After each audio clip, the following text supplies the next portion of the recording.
یہ تو سماج کی ویوستھا میں نہیں ہے، یہ ظالم لوگ کرتے ہیں۔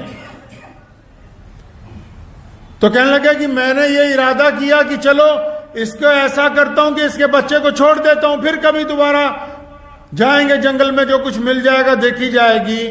تو کہنے لگا کہ میں نے اس کے بچے کو چھوڑ دیا، نماز پڑھی، رات کو گھر پہنچا، اطمینان سے کھانا وانا کھایا تو رات کو سو گیا۔ تو خواب میں اللہ کے پیارے نبی حضرت محمد رسول اللہ صلی اللہ علیہ وسلم کی زیارت ہوئی۔ وہ فرمایا اللہ تعالیٰ نے تیرے بارے میں کہا کہ تو اللہ کی مخلوق سے بڑی صلہ رحمی کرتا ہے، کیا اگر تجھے انسانوں پہ بھی بادشاہ بنا دے تو ان کے ساتھ بھی ایسا ہی کرے گا؟ تجھے انسانوں پہ اگر بادشاہ بنا دیں تو کیا تو ان کے ساتھ بھی ایسے ہی ویوہار کرے گا، یہی برتاؤ ہوگا، یہی وتیرہ ہوگا جیسے آج کیا ہے کہ ہرنی کو پکڑنے کی بجائے اس کے بچے کو بھی چھوڑ دیا؟ اللہ کو یہ ادا پسند آ گئی ہے۔ تو انہوں نے خواب میں ہی کہا کہ میں تو اس قابل کہاں ہوں۔ آپ کی زیارت ہو گئی صلی اللہ علیہ وسلم کی، میرے لیے تو یہی بڑی بات ہے۔ فرماتے ہیں آنکھ کھل گئی، 1 مہینے میں ہی اسی دربار کا بادشاہ بن گیا۔ اور یہ سبکت دین جن کا میں نام لے رہا ہوں کوئی معمولی آدمی نہیں ہے، تاریخ اسلام کے سب سے مشہور بادشاہ سلطان محمود غزنوی کے والد ہیں یہ کوئی نسلاً بادشاہ نہیں تھے، نسلاً بادشاہ نہیں تھے۔ باپ نے ایک نیکی کی، اللہ تعالیٰ نے کتنی صدیوں تک تخت عطا کر دیا نسلوں کو۔ کیوں؟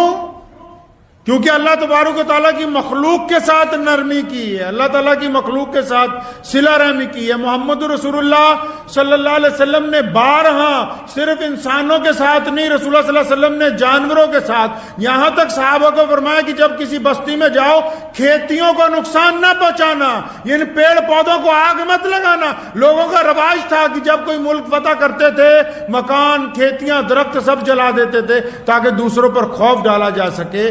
محمد رسول اللہ نے حکم فرمایا کہ ان کو نقصان نہیں پہنچانا، کھیتوں کو نہیں جلانا، لوگوں کے درختوں کو مت نقصان پہنچانا۔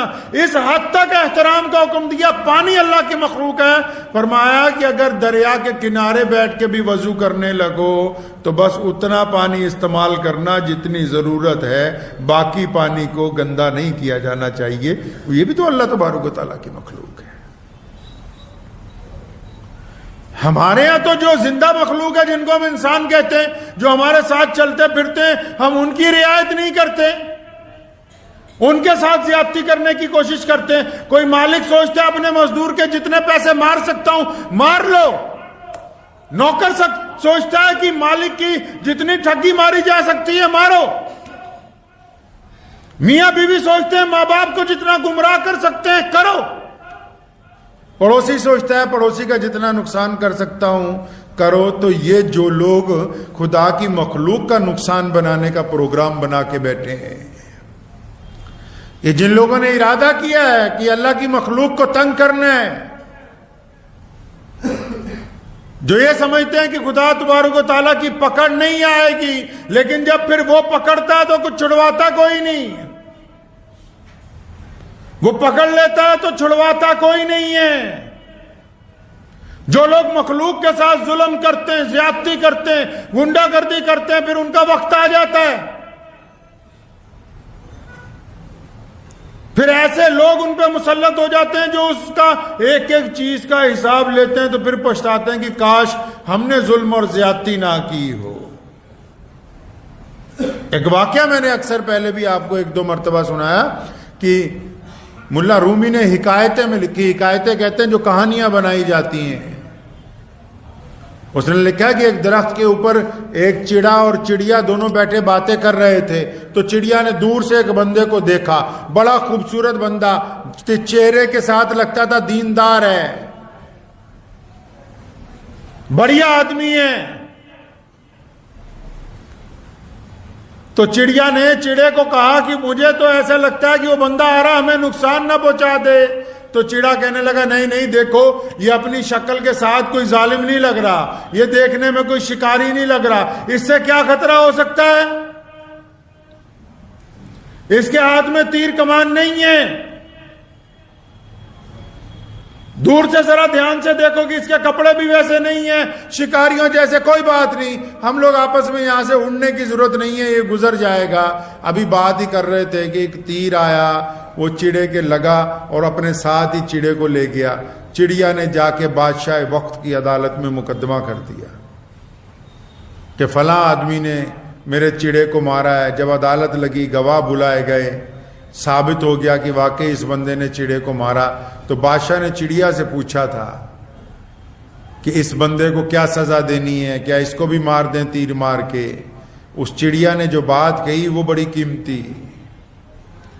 کہنے لگی میں اس سے اس بات کا بدلہ نہیں لینا چاہتی ہوں کہ اس نے چڑے کو مار دیا.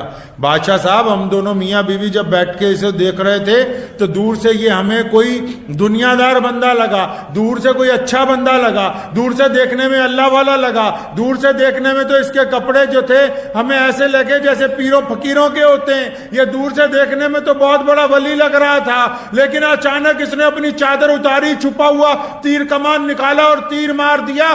بادشاہ صاحب, میں یہ اب چاہتی ہوں کہ ایک قانون بنایا جائے کہ جو شکاری ہے وہ شکاریوں والے کپڑے پہنے, تاکہ کوئی دیکھ کے دھوکہ نہ کھا سکے کہ یہ بے ایمان آدمی جو ہیں وہ دوسروں کو بھیس بدل کے دھوکہ دے جاتے ہیں. یہ طے ہونا چاہیے, شکاری شکاریوں والے کپڑے پہنے, پولیس والے کپڑے پہنے, ایماندار ایمانداروں والے پہنے, تاکہ ان کے کپڑوں سے ان کا کردار طے ہوتا ہے. سفید لباس میں اگر کوئی ڈاکو بن جائے گا تو اس کا مطلب وہ اپنی قوم کو دھوکہ دے رہا ہے. سفید لباس پہ اس نے بڑی قیمتی بات کہی, کہنے لگی ایسا قانون بنا دو تاکہ دوبارہ کوئی ان سے دھوکہ نہ کھا سکے.